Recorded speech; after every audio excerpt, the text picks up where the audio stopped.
Ce journal vous est offert par le FPI, Fonds des promotions de l'industrie, votre partenaire privilégié pour la réussite de vos projets.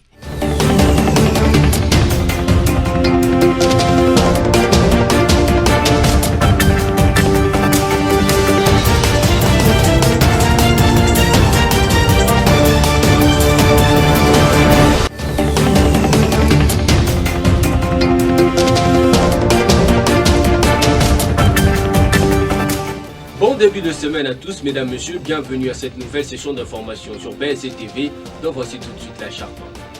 Ce lundi 14 octobre 2019, le Premier ministre Sylvestre Ilunga Ilunga a autorisé la reprise de travaux du Centre culturel et artistique pour l'Afrique centrale à Kinshasa, ainsi que le bâtiment de l'Institut national des arts INA. Ce après une descente sur place, accompagné du ministre d'État en charge de l'urbanisme et habitat Pius Mwabulu et celui de la coopération internationale Guillaume Manjolo. Et puis le domaine agro-industriel présidentiel de l'Antsele d'Aipel Lukelenge dans la province du Kassai-Oriental a lancé le week-end dernier sur le marché de Moukimaï sa première production de poulet après seulement 3 mois de relance des activités.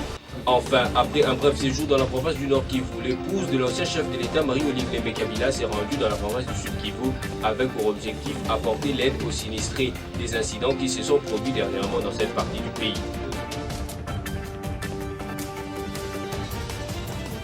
Comme vous l'avez suivi en luminaire, le Premier ministre Sylvestre Ilunga Ilunga a autorisé la reprise de travaux du Centre culturel et artistique pour l'Afrique centrale à Kinshasa, ainsi que le bâtiment de l'Institut national des arts INA. Ce après une descente sur le site Tembena Tembe ce lundi 14 octobre avec le ministre d'État en charge de l'urbanisme et habitat Pius Mwabulu Mukala et celui de la coopération internationale Guillaume Manjolo. Yvan Luzolo signe ce reportage. C'est après visite sur terrain que le Premier ministre Sylvestre Ilunga Ilunga, suivi des ministres d'État en charge notamment d'urbanisme et habitat, Pius Mwabulu Mukala, et celui de la coopération internationale et francophonie, Guillaume Manjolo, que le chef du gouvernement a autorisé la poursuite des travaux sur ces sites. Pius Mwabulu Mukala, ministre d'État en charge d'urbanisme et habitat, fait les comptes rendus après avoir signé 2 arrêtés permettant la poursuite des travaux. C'est sur instruction de son Excellence, Monsieur le Premier ministre, et chef du gouvernement, que nous venons de signer 2 arrêtés en faveur du dit centre. L'important report de l'arrêté du 14 octobre 2016 et l'autre portant désaffectation d'une portion des terres en faveur de la coopération entre la République populaire de Chine et notre pays. C'est ici l'occasion de dire à notre population que nous nous sommes fermement engagés à œuvrer dans le respect strict des lois de la République depuis notre arrivée. Donc, je vous prie de ne pas sortir de ce cadre d'échange aujourd'hui, mais d'informer objectivement notre peuple pour tordre le cou à toute forme de rumeur et ne dire que la vérité. Ce projet, c'est un méga projet qui va profiter à notre peuple, en général, et aux Kinois en particulier. Vous connaissez dans quelles circonstances, dans quelles conditions nos enfants à l'INA étudient. Vous devez savoir également que ce projet ne concerne pas seulement Kinshasa, il concerne également l'Afrique centrale. Donc c'est un plaisir pour moi d'avoir été orienté positivement par le chef du gouvernement, afin que nous terminions définitivement cette affaire, afin que nous puissions protéger sur le plan juridique ce projet, de manière à ce que d'autres personnes ne viennent plus le perturber, plus jamais le perturber. Selon son collègue de la coopération internationale et francophonie Guillaume Manjolo, ce projet est la suite des négociations âpres entre le gouvernement congolais et le gouvernement chinois. Un don de la Chine qui permettra à la culture congolaise en général et de l'art congolais en particulier de se professionnaliser, a-t-il déclaré. Signalons que les travaux sur ce site en face du Palais du Peuple, qui avait commencé il y a quelques mois, avaient été suspendus par le ministre d'État en charge de l'urbanisme et habitat, Pius Mwabulu Mukala. Car, selon les services de son ministère, la concession appartenait bel et bien à la coopération sino-congolaise. Mais en même temps, la société Richesse Taylor Sall prétendait détenir les droits sur ce même terrain. Face à cette insécurité juridique, la décision de suspendre les travaux valait sa peine. Ces travaux auront une durée de 30 mois jusqu'à son achèvement. Signalons également que ces travaux auront une durée de 30 mois. Journée mondiale de normalisation fêtée le 14 octobre de chaque année. Elle a pour but de prendre conscience de l'importance de la normalisation mondiale pour l'économie et de promouvoir son rôle. Ce en répondant aux besoins des entreprises, de l'industrie et des consommateurs du monde entier. En RDC, le ministre de l'Industrie, Julien Paluku Kahongya, a saisi l'occasion pour rappeler à la mise en œuvre de qualité des biens et des services qui répondent aux exigences admises au niveau international. Il est ici au micro de Liévin Luzolo. La norme permet de clarifier les niveaux de qualité, de sécurité, de compatibilité et de moindre impact environnemental des produits, des biens ou des services.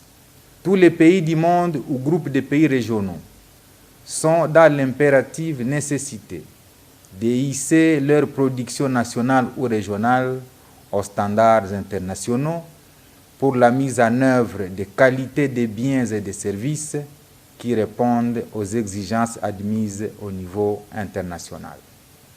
Il est indiqué que la République démocratique du Congo doit emboîter les pas à d'autres pays du monde en légiférant sur la normalisation, qui est un instrument essentiel de politique industrielle pour un développement durable. Avec l'évolution de la mondialisation industrielle, les mesures sont au cœur des échanges économiques sur le plan international, régional et national, jouant un rôle central dans les politiques publiques des pays pour les rendre une économie compétitive et innovatrice. De ce fait, un système normatif pour le développement durable est indispensable.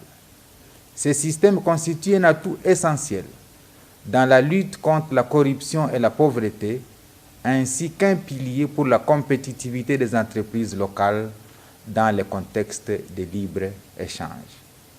C'est ainsi que nous avons signé un arrêté portant création d'une commission technique chargée d'adoption de 24 normes harmonisées du COMESA sur l'agroalimentaire pour doter la République démocratique du Congo de nouvelles normes nationales et protéger les consommateurs contre les produits contrefaits ou non sûrs. Fini. Les entreprises du portefeuille de l'État et les établissements publics ne devront plus prendre en charge les dépenses de certains cabinets ministériels concernant leurs frais de fonctionnement et d'émission.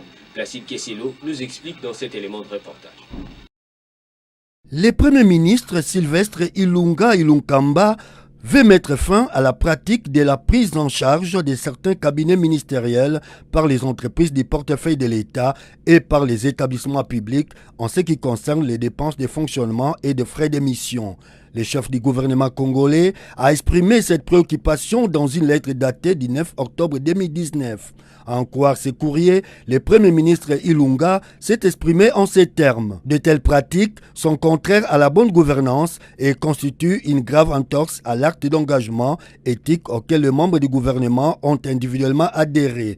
Pour tourner définitivement la page de ce genre de pratiques, le successeur de Bruno Tshibala a demandé aux membres de son équipe d'instruire les gestionnaires des entreprises et des services publics indiqués de ne plus financer les dépenses susmentionnées. Dans la même logique, ces gestionnaires sont appelés à établir un rapport sur des dépenses de ce genre qu'ils auraient déjà financées. Avec cette façon de faire, le Premier ministre Sylvestre Ilunga tient à ce que la bonne gouvernance soit une réalité et non un slogan. Une information qui défraie la chronique depuis la disparition de l'avion cargo du type Antonov 72 transportant la logistique présidentielle. Les recherches se poursuivent sans relâche.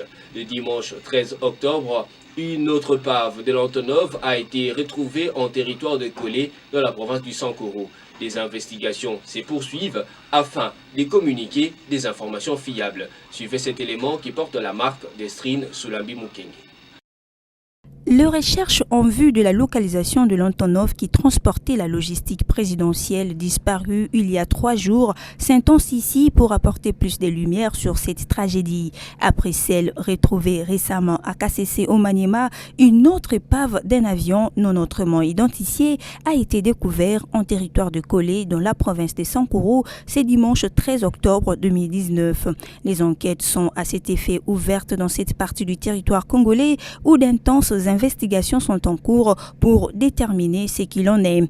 Répondant au micro de la radio Top Congo FM, le rapporteur adjoint de l'Assemblée provinciale du Sankuru a parlé de la découverte d'une épave d'avion avec beaucoup de cadavres et un pilote blanc vivant au milieu des débris. De son côté, le gouverneur du Sankuru avait estimé qu'il était encore trop tôt pour parler de l'épave de la suite présidentielle avant le retour de l'équipe d'experts dépêchés sur le lieu du crash. En attendant les conclusions de l'enquête diligentée pour la localisation de l'Antonov disparu, les rumeurs et supputations courent dans tous les sens, alors que les causes exactes de ces crashs ne sont pas encore élucidées et que les enquêtes sont en cours. Par ailleurs, dans le lot des réactions de soutien moral à cette tragique circonstance, l'ancien président congolais Joseph Kabila a adressé au chef de l'État Félix Tshisekedi et aux familles des victimes ses condoléances le plus attristées ainsi que toute sa compassion, a affirmé dans un tweet le coordonnateur du FCC, Néhémie Mwilania. Après un bref séjour dans la province du Nord Kivu, l'épouse de l'ancien chef de l'État, Marie-Olive Lembe Kabila, s'est rendue dans la province du Sud Kivu avec pour objectif apporter l'aide aux sinistrés des incidents qui se sont produits dernièrement dans cette partie du pays. C'était là un schéma pour les détails. L'épouse de l'ex-chef de l'État, Olive Lembe Kabila, s'est rendue dans la province du Sud Kivu pour apporter son aide aux sinistrés des incendies qui se sont produits dernièrement dans cette partie du pays, et c'est là après un bref séjour dans la province du Nord Kivu. Après 6 heures de navigation, l'épouse de Joseph Kabila Kabange arrive dans la ville de Bukavu avec sa délégation, une initiative sociale en faveur de 993 familles qui vivent à la Belle Étoile. La remise de l'aide est un moment de joie pour cette population qui s'est dit contente de la présence de celle qu'elle appelle communément Maman Sociale. Aujourd'hui, je suis très contente pour l'arrivée de notre maman Olive Lembe. Il vient pour l'assistance. Vraiment qui on a mama kama ule. Mungu ampatie maisha marefu. Aishi sa vile laki. Difficile pour Marie-Olive Lembe Kabila de frayer un chemin. Elle se plie à l'exigence de ses compatriotes, voulant échanger avec elle. Aussitôt après arriver sous une forte pluie, elle a visité les 2 sites retenus pour cette action caritative. Il s'agit notamment du stade Kadutu où s'est joué un match amical et la paroisse Saint-François dans la même commune où l'épouse de Joseph Kabila Kabange a présenté ses civilités au curé de la paroisse en expliquant l'objectif de sa mission humanitaire dans la province du Sud Kivu. 4 policiers blessés et un véhicule brûlé, c'est le bilan établi par la police nationale congolaise suite à la manifestation de militants de l'Union pour la démocratie et le progrès social UDPS au lendemain de la disparition de l'aéronef transportant la logistique de la présidence de la République. Placide Kesselo signe ce reportage. La police nationale congolaise fait état de 4 policiers blessés et d'un véhicule brûlé. Ce bilan publié le samedi 12 octobre 2019 fait suite à la manifestation des militants de l'Union pour la démocratie et le progrès social UDPS qui a eu lieu le vendredi 11 octobre 2019 à Limete. Une manifestation en réaction à la disparition de l'aéronef affecté au transport de la logistique de la présidence de la République. Pour préserver la sécurité et la paix sociale, la police a déployé ses éléments à Limete, précisément au siège du parti et aux alentours. Une présence justifiée de la police car certains militants s'apprêtaient à s'attaquer au siège et à leurs dirigeants. À en croire nos sources, la situation est présentement calme. Le directeur général du Fonds de promotion de l'industrie, Patrice Kitebi Kibolvoul, a eu une séance académique avec les opérateurs économiques de la province du Sud Kivu. C'est dans le but d'accroître l'impact des offres de crédit et subventions accordées à ces opérateurs. Suivez. Dans le souci d'accroître l'impact des offres de crédits et subventions à accorder aux opérateurs économiques, pour mieux dire aux promoteurs des projets industriels de la province du Sud-Kivu, le directeur général du FPI, Patrice Kitebi, accompagné du président de la Fédération des entreprises du Congo de cette partie du pays, a eu une séance académique avec ses opérateurs économiques. Ce cadre d'échange a tourné autour de l'accompagnement des entreprises du secteur privé pour leur développement, les critères de financement ainsi que les secteurs qui intéressent plus le FPI. Le directeur général du FPI a d'entrée de jeu indiqué que cette rencontre a été organisée sur demande du chef de l'État, Félix Tshisekedi Tshilombo, dans l'objectif d'étudier les mécanismes d'accompagnement et de financement des projets des opérateurs économiques de la province. Patrice Kitebi l'a aussi déclaré à l'assistance, l'entrepreneuriat de jeunes et de femmes est un challenge que veut relever le FPI. Les échanges ont aussi permis à Patrice Kitebi de lever l'équivoque qui jadis faisait craindre certains opérateurs économiques d'approcher le FPI. Vumilia Biamungu, femme entrepreneur agricole, nous en fait une confidence. Je pensais que le FPI c'est pour les grands commerçants. C'est aujourd'hui que je viens d'obtenir l'information de la part du DG que les FPI est aussi pour les agriculteurs et pour les gens de transformation. Je suis très ravie de cette information.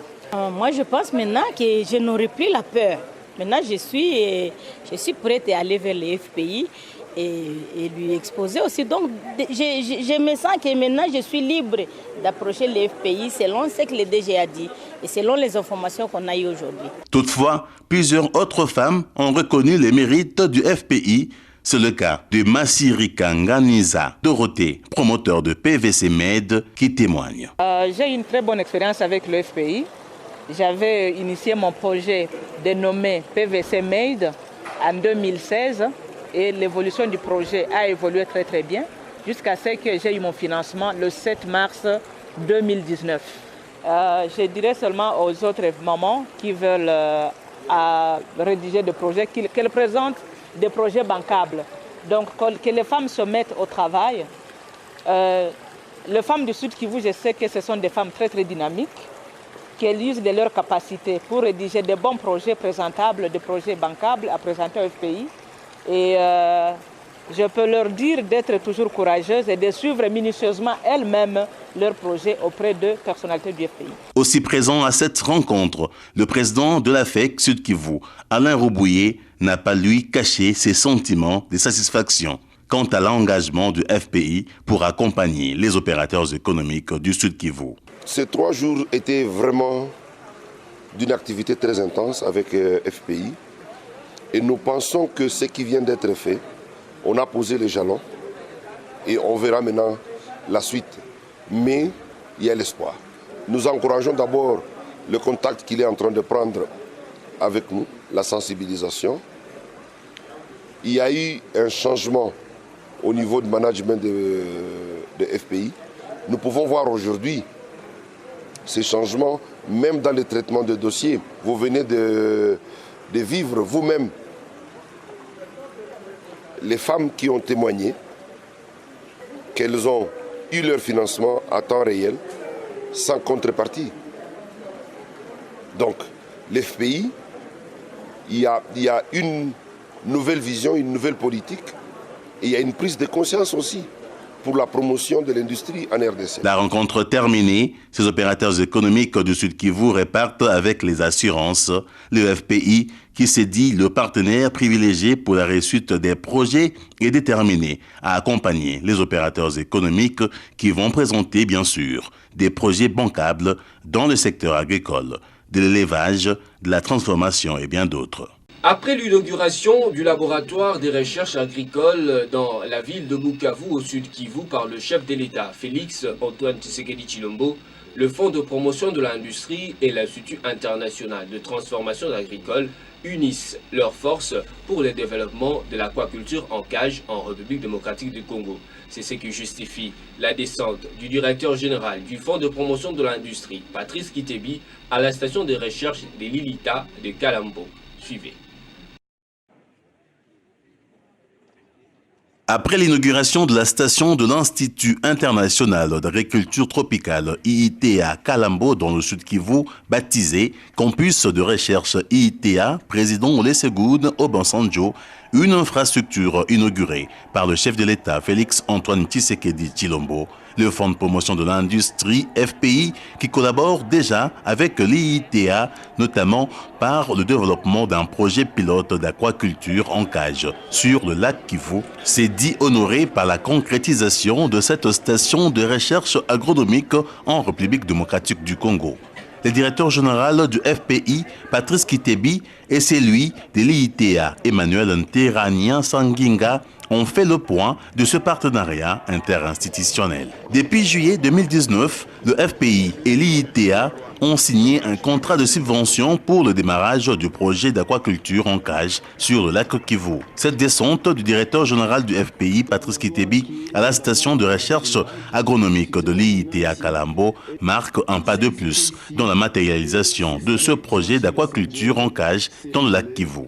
Patrice Kitebi a confirmé à son homologue de l'IITA la disponibilité du FPI de mettre en place une grande stratégie qui va développer la recherche agronomique, piscicole et de l'agrobusiness. On rappelle que la subvention du FPI en faveur du projet d'aquaculture en cage dans le lac Kivu a déjà servi à l'acquisition des cages d'élevage, d'une unité de fabrication d'aliments pour poissons, d'une chambre froide, des panneaux solaires et bien d'autres matériels, a reconnu Dr Paul Donstop, coordonnateur du projet FISH. Ils ont pensé qu'il était important et nécessaire d'ajouter d'autres aspects dans le projet, et notamment nous appuyer un peu sur l'énergie, et ils ont accepté de nous donner un panneau solaire pour la production constante de l'énergie. Et aussi, il y avait des systèmes d'incubation de nourriture des poissons d'un jour qui n'étaient pas très bien, et le FPI a bien voulu nous donner un appui dans ce sens-là. Et aussi, ce qu'on faisait, c'était un peu de poissons dans des étangs. Et FPI a pensé que comme il y a un lac ici, ce serait important peut-être de voir dans quelle mesure on peut essayer de travailler avec les cages et de voir quel genre de poisson peut ainsi grandir bien dans le lac. Et c'est dans ce sens-là que nous sommes entrés en collaboration. L'objectif du FPI à travers ce projet est de contribuer à la revitalisation de la filière poisson par l'extension de la technique d'aquaculture à l'échelle nationale afin de permettre davantage aux Congolais de se procurer des poissons frais locaux au prix abordable grâce à l'implication professionnelle de jeunes Congolais. Signalons par ailleurs que ce projet fait partie de 13 projets dédiés au FPI dans le cadre du programme d'urgence des 100 jours du président de la République, Félix Tshisekedi Tshilombo. Parlons santé à présent. L'épidémie de choléra a atteint la province du Maniema. Le gouverneur Augustin Moussafiri, qui a fait cette déclaration, appelle ses administrés à observer les mesures d'hygiène pour se mettre à l'abri de ce mal. Clarisse Bébimouika nous en parle. Le gouverneur du Maniema, Augustin Moussafiri, a tenu un point de presse ce samedi 12 octobre à Kindu. À cette occasion, il a déclaré l'épidémie des choléra sur toute l'étendue de sa province. Depuis la 38e semaine de l'année en cours, la zone de santé de Kindu a commencé à enregistrer de cas de diarrhée. Les échantillons ont été prélevés et envoyés à l'INRB de Kinshasa. Après analyse, de micro-organismes Vibrio choléra ont été identifiés. Au regard de ces résultats, nous déclarons l'épidémie des choléra dans la province du Maniema sont les mots utilisés par le gouverneur de la dite province avant de lancer un appel au gouvernement central ainsi qu'aux différents partenaires humanitaires de voler à la rescousse de son entité en vue de lui permettre de se débarrasser de cette épidémie qui endeuille depuis longtemps les populations congolaises en général. Le numéro 1 du Maniema a conseillé ensuite ces populations d'observer sans relâche les mesures rigoureuses d'hygiène. Il a cité entre autres les lavages de mains au savon ou à la cendre avant le repas et après les lieux d'aisance, le traitement de l'eau, éviter d'entrer en contact à main nue avec le malade de choléra ou de toucher un cadavre mort de suite de cette épidémie. En cas de diarrhée, le gouverneur de la province du Maniema demande à ses administrés de consulter sans attendre la structure sanitaire la plus proche. Le domaine agro-industriel présidentiel de Lantsele, Daipen Lukelenge, dans la province du Kassai oriental, a lancé le week-end dernier sur le marché de Mbujimayi sa première production de poulet après seulement 3 mois de relance des activités. Ainsi, une délégation composée de membres du Fonds de promotion de l'industrie et LR Group qui exécute le projet de relance de cette ferme est allée apporter la nouvelle au gouverneur de province Jean Maweja Mouteba. Suivez.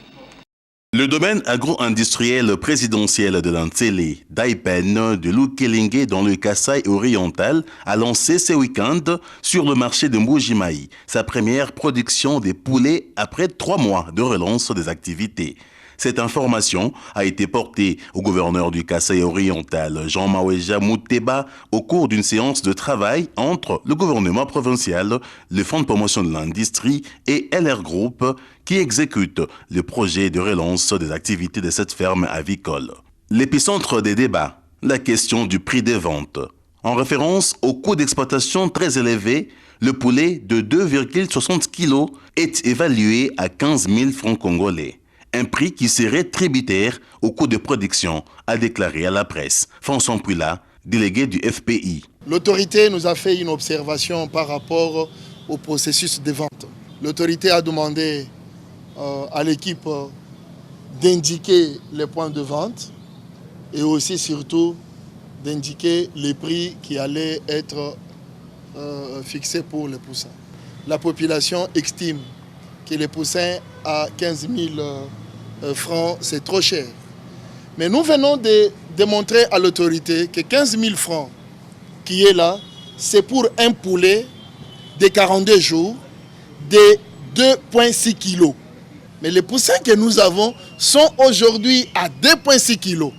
Nous avons donné cette information à l'autorité et nous avions montré aussi à l'autorité qu'à ce jour, les conditions d'exploitation sont telles que nous importons l'aliment.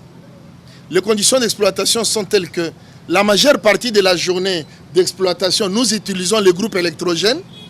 Et ces difficultés font que, au lieu que nous puissions produire à 3,6 comme prévu, nous sommes à 4,5, je précise les kilos. Et comme vous avez les poulets qui sont à 2,5 et 2,6, faites fois 4,5 aujourd'hui, ça ne devrait pas être à 15 000 francs. Le gouverneur de province a lui plaidé pour la révision à la baisse du coût de poulet afin de le mettre à la portée de toutes les bourses. Une question qui demeure pendante et qui donne matière à réflexion. De son côté, LR Group, afin de faciliter à la population l'accessibilité à ces poulets, multiplie les points de vente dans la ville de Mbujimayi. Autre information, les poussins, quant à eux, continuent à être déversés au Daipen Lukelenge. Jeudi 10 octobre dernier, le 4e lot de 1220 poussins a été réceptionné. Tout compte fait, Daipen Lukelenge compterait à ce jour plus de 8000 poussins et poulets. Et la vision du FPI demeure exponentielle grâce à Daipen Lukelenge. Gagner le combat de l'insécurité alimentaire dans le Kassai oriental. Terminons ce journal avec cette information sportive. Les Léopards de la République démocratique du Congo, coachés par Christian Sengi Biembe, ont courbé l'échine face aux éléphants de la Côte d'Ivoire le dimanche 13 octobre 2019 à Amiens en France, dans un match amical où, contrairement à leurs adversaires, les Congolais se sont montrés peu réalistes devant le but adverse. Sami Bosongo signe ce reportage. Privés d'un latéral droit typique, les Léopards de la RDC ont fait piètre figure dimanche 13 octobre à Amiens, en terre française, face aux éléphants de la Côte d'Ivoire, dont les attaquants ont fait preuve de beaucoup de métiers. C'est en effet par le couloir droit où Jordan Botaka a été positionné par le coach Christian Sengi, en l'absence des titulaires de ce poste blessé, que tous les 3 buts ivoiriens sont arrivés. Le premier à la 22e minute de la première mi-temps par Wilfried Canon, le second par Nicolas Pepe peu avant la fin de la première période. La RDC a réduit les scores à la 64e minute par Shadrack Akolo, servi par Yannick Boulassier. Les Ivoiriens, pleins des hargnes de scorer du début à la fin du match, marqueront un troisième but à la 93e minute par Wilfried Zaha. Celui-ci s'est joué de Jordan Botaka avant de battre le gardien Anthony Mossi, monté en deuxième période en remplacement de Parfait Mandanda. La Côte d'Ivoire a dominé toute la première mi-temps, mais la montée en seconde période de Yannick Bolassier et Neskens Kebano a apporté de l'eau au moulin de l'attaque congolaise. La RDC s'est alors procuré beaucoup d'occasions qu'elle n'a pas su, hélas, concrétiser. Au terme des 2 matchs amicaux livrés par la RDC, les Quinois ont tenu de bons propos sur leur équipe nationale de l'ère Christian Sengui. Bon, premièrement, je suis d'abord content de tout ce qui s'est passé. Il y a aussi changement de coach. Nous avons aujourd'hui Christian qui s'est débrouillé aussi, mais c'est que le match d'hier était tellement bien parce que nous avons eu plusieurs occasions et on n'a pas pu marquer, c'est pourquoi. Mais le match dans l'ensemble, c'était très bien. Allez-y comprendre que c'est toujours comme ça au Congo. Et quand il y a quelqu'un qui a à ce 3e match, vous commencez à juger avec une personne qui avait déjà 5 ans. Oui, c'est tout à fait normal, on peut juger les scores, mais pas, c'est un peu trop vite. C'est un peu trop vite. Et puis, il y a changement de coach. Il y a un coach qui vient avec ses systèmes de jeu. Il est en train de rassembler les joueurs. Petit à petit, ça peut aussi promettre un jour. Jusque-là, par rapport au match presté hier, nous avons constaté que l'équipe est bonne. C'est-à-dire, l'équipe est en train de se préparer ou soit de prendre la forme pour que nous puissions aller de l'avant. Disons que les coachs continuent comme ça. Nous avions souhaité l'alternance, c'est-à-dire le coach Ibenge a fait ce qu'il a fait. Vous êtes là en charge de notre drapeau. Vous devez faire votre mieux, de votre mieux pour que les Congolais se sentent quand même que voilà, notre pays c'est un pays footballistique. Vous voyez? Donc nous souhaitons bonne chance. Malgré la défaite face à la Côte d'Ivoire, comme quoi le travail ne fait que commencer et les Léopards doivent se mettre sérieusement à préparer les prochaines rencontres dans le cadre des éliminatoires pour la CAN 2021 et le Mondial Qatar 2022. Nous sommes arrivés à la fin de cette édition d'information. Mais avant de nous quitter, mesdames, messieurs, je vous convie très chaleureusement à suivre le rappel des principaux titres. Ce lundi 14 octobre 2019, le Premier ministre Sylvestre Ilunga a autorisé la reprise de travaux du Centre culturel et artistique pour l'Afrique centrale à Kinshasa, ainsi que le bâtiment de l'Institut national des arts INA. Ce après une descente sur place, accompagné du ministre d'État en charge de l'urbanisme et habitat Ousmane Bilou et celui de la coopération internationale Guillaume Manjolo. Et puis le domaine agro-industriel présidentiel de l'Ansele d'Aïpel Mukelenge dans la province du Kassai-Oriental a lancé le week-end dernier sur le marché de Moulimaï sa première production de poulet après seulement 3 mois de relance des activités. Enfin, après un bref séjour dans la province du Nord Kivu, l'épouse de l'ancien chef de l'État Marie-Olive Lembe Kabila s'est rendue dans la province du Sud Kivu avec pour objectif apporter l'aide aux sinistrés des incidents qui se sont produits dernièrement dans cette partie du pays. Voilà qui met fin à ce journal. Merci à vous de l'avoir suivi. Restez fidèles au programme de BSC TV car les informations sont en continu.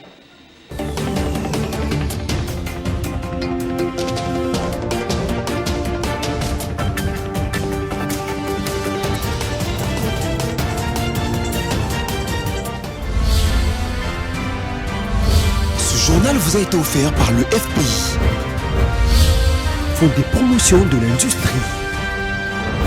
Votre partenaire privilégié pour la réussite de vos projets.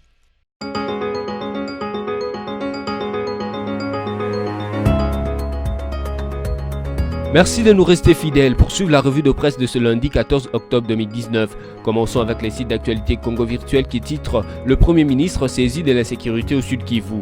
Le Premier ministre Sylvestre Ilunga Kamba a échangé jeudi à la primature avec une délégation de 13 communautés du Sud Kivu conduite par les notables Norbert Basengezi Kantitima. Ces notables sont venus soumettre au chef du gouvernement leurs préoccupations liées aux actes de violence et agressions perpétrés par les groupes armés nationaux et étrangers sur le haut plateau des Minembwe, Fizi, Baraka, Itombwe, Uvira, Mikoboko et les environs. Les conséquences sont néfastes, des pertes en vies humaines, des vaches et villages pillés, des champs dévastés et autres dégâts matériels. Cette délégation demande l'implication du gouvernement pour l'éradication et la reddition de ces groupes armés, la cessation des hostilités et le retour suivi de la réinsertion de déplacés. Poursuivons cette revue de presse avec Forum des As qui note en grand titre « Frais de fonctionnement, mission, plus de prise en charge de cabinets ministériels par les entreprises sous tutelle ». Excite la prise en charge de cabinets ministériels par des entreprises du portefeuille de l'État. L'instruction est du Premier ministre en personne. Exégèse d'une décision qui consacre dans les faits les primats de la bonne gouvernance. De la primature ne proviennent pas que de mots et des signaux sur le front d'orthodoxie dans la gestion de la Res Publica. Ilunga Ilunkamba entend faire observer dans les faits l'acte d'engagement éthique auquel les membres du gouvernement ont individuellement souscrit. En témoignage, cette lecture du 9 octobre par laquelle le Premier ministre met en garde à un vieil avatar de la mauvaise gestion qu'est la prise en charge des dépenses du fonctionnement des cabinets ministériels par des entreprises sous tutelle. Bouclons cette revue de presse avec les sites de la radio Capi qui écrit « Sankourou, des débris d'avions et 4 corps découverts près du village Okoto ». Des débris d'avions ont été découverts à 7 km du village Okoto dans le secteur de Bachoukou-Lokwenye dans les territoires de Kolé au Sankourou. Selon une source sur place, il s'agirait d'un avion de couleur bleu et blanc. Pour l'heure, aucune source officielle n'a encore fait les liens entre cet appareil et l'avion assurant la logistique de la présidence de la République dont on est sans nouvelles depuis jeudi dernier. Cette revue de presse est terminée. Merci à vous de l'avoir suivi et au revoir.